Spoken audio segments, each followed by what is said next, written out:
Iremos trabalhar a disciplina de natureza, nossa primeira atividade, tá certo? Mas antes, vamos fazer nossa oração? Junta as mãozinhas, feche os olhinhos. Querido Papai do Céu, muito obrigado por esse dia. Amém. Vamos para a atividade? Olha, tia preparou uma atividade bem legal com vários animais, tá certo?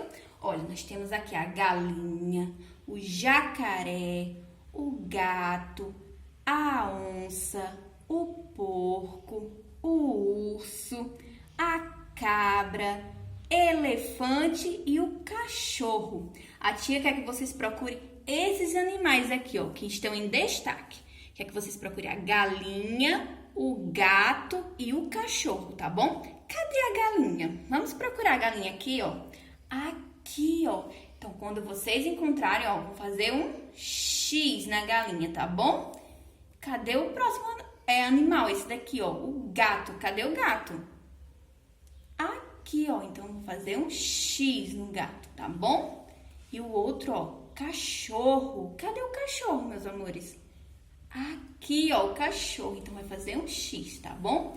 Os outros animais vocês podem pintar bem colorido e bem bonito, tá bom?